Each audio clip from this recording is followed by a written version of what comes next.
Hello, আসসালামু আলাইকুম। সবাই কেমন আছেন? আজকে আমি একটা রেসিপি নিয়ে চলে আসছি, সেটা হচ্ছে ইলিশ মাছের পাতুরি, যেটা আমি আমার গার্ডেনের লাউ পাতা দিয়ে করব। এভরি ইয়ার আমি বসে থাকি কবে হচ্ছে আমার লাউ গাছটা একটু বড় হবে আর আমি পাতুরিটা বানাবো, কারণ আমার ইলিশ মাছের পাতুরি খুবই পছন্দ। আমি এভরি ইয়ার কয়েকবার বানাই, বাট ফার্স্টবারের জন্য আমার বেশি ক্রেভিং থাকে। তো এখন আমি এই যে গাছ থেকে লাউ পাতাগুলো কেটে নিচ্ছি। আমার গাছটা এখনও এত বড় হয় নাই, কিন্তু কিছু পাতা হয়েছে। আমি ভাবলাম যে হ্যাঁ, কয়েকটা পাতা নিলেই তো হয়ে যাবে, তো 2-3টা পাতা নিয়ে পাতুরিটা বানাই ফেলি। এখন আমি লাউ গাছটা দেখে বুঝে খুব সাবধানে 1-2টা করে পাতা কাটতেছি। পাতাগুলো কাটা হয়ে গেছে, এখন আমি ভিতরে নিয়ে আসছি আর ক্লিন করে নিচ্ছি। এই হচ্ছে ইলিশ মাছ। আমি কিছুটা মরিচ বেটে নিছি। মরিচ বাটা দিলে আমার কাছে মনে হয় পাতুরিটা খেতে বেশি মজা হয়। এখন আমি পাতুরিটাকে ম্যারিনেট করবো। প্রথমে আমি দিয়ে দিচ্ছি চিকন করে কেটে নেওয়া পেঁয়াজটা আমি পরিমাণ মতো দিয়ে তারপর বাকি মশলাগুলো দিব। আর পেঁয়াজটা যত চিকন হবে পাতুরিটা তত ভালো হবে। আমি মোটামুটি চিকন করে কেটেছি।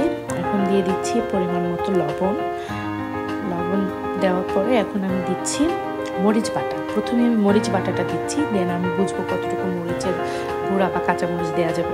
তো এখন আমি দিলাম একটু কাঁচামরিচ। তারপরে দিচ্ছি হচ্ছে আমি সরিষাটাকে গুঁড়া করে নিয়েছি। আপনারা চাইলে পানি দিয়ে পাটায় বেটেও নিতে পারবেন, ব্লেন্ডারও করে নিতে পারবেন। এখন আমি দিচ্ছি পরিমাণ মতো হলুদ,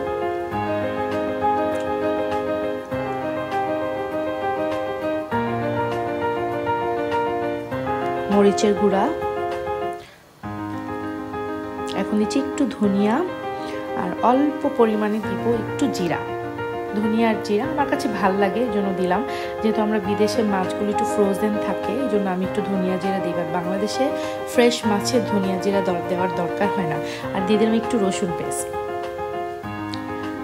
এখন এগুলোকে খুব ভালো করে মাখাবো, নরম করে হাত দিয়ে একদম সফট করে মাখায় নিব। মাখানোটা হয়ে গেছে। এখন আমি এখানে দিব সরিষার তেল। পাতুরিটা সরিষার তেলেই ভালো হয়, আমার কাছে ভালো লাগে সরিষার তেলের স্মেলটা। ইলিশ মাছের সাথে সরিষার তেলের একটা নাইস কম্বিনেশন আছে। এখন এটাকে ভালো করে মাখায় নিব। মাখানোর পরে মশলাটার মধ্যে আমি ইলিশ মাছগুলো আরেকটা একটা করে দিয়ে দিব।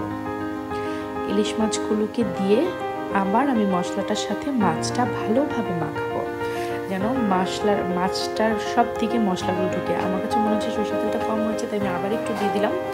আর ইলিশ মাছের উপরে সরিষার তেলটা দিলে একটু সুন্দর হয়। এখন আমি মশলাটা ভালোভাবে ইলিশ মাছের মধ্যে মাখায় মাছটাকে 10-15 মিনিটের জন্য রেস্টে রেখে দিয়েছি। এখন আমি লাউ পাতাগুলো কীভাবে ছেঁচে নিচ্ছি, তাহলে নরম হবে, কোটিং করতে ইজি হবে। এখন আমি কোটিং করে নিচ্ছি কয়েকটা লাউ পাতা একসাথে করে 2-3টা। প্রথমে একটু মশলা দিলাম, তারপরে হচ্ছে ইলিশ মাছ দিলাম। ইলিশ মাছের উপরে আবার একটু মশলা দিলাম, একটা কাঁচামরিচ দিলাম উপরে স্মেলটা ভালো আসার জন্য। এখন আমি হচ্ছে এটাকে ফোল্ড করে নিচ্ছি। ফোল্ডটা খুব সুন্দরভাবে করতে হবে। এটা আমি দেখাই দিলাম ফোল্ডটা কিভাবে করতে হয়। এই যে সবগুলো একে একে ফোল্ড করে রাখলাম। এখন আমি একটু হালকা তেল দিয়ে ফ্রাই প্যান গরম করে নিলাম। সরিষার তেল বা সয়াবিন তেল যে কোনো একটা দিলেই হয়, বাট আমি সরিষার তেলটা প্রেফার করি। আর তেলটা গরম হলে মাছটা দেওয়ার সময় মনে রাখতে হবে ফোল্ড করার যে খোলা অংশটা ওটা নিচের দিকে দিতে, তাহলে এটা ফিক্সড হয়ে যাবে আর কি। গরম হয়ে সিদ্ধ হয়ে নরম হয়ে ফোল্ডটা ফিক্সড হয়ে যাবে, আর খুলে আসবে না। এখন একটু ঢেকে দিব, তারপরে এখন আবার একটু উল্টাই দিব আরেকটা পার্ট। এভাবে উল্টায় পাল্টায় আমি ভেজে নিব। এটা হতে 8-10 মিনিট লাগে বা অনেক কম সময়ও লাগে। এখন আমি আপনাদের ইলিশ মাছের পাতুরিটা খুলে দেখাচ্ছি ভিতরে কত লোভনীয় অ্যান্ড নাইস জুসি হয়েছে। এই পাতাটাও কিন্তু খাওয়া যায় এবং এই পাতাটা খেতেই বেশি মজা লাগে। মাছের ভিতর থেকে মশলা এবং এই পাতাটা একসাথে সাদা ভাতের সাথে মাখায় নিলে খেতে এটা খুবই মজা। এই দেখেন ইলিশ মাছটা দেখতে কতটা লোভনীয় হয়েছে। Thank you for watching. আল্লাহ হাফেজ।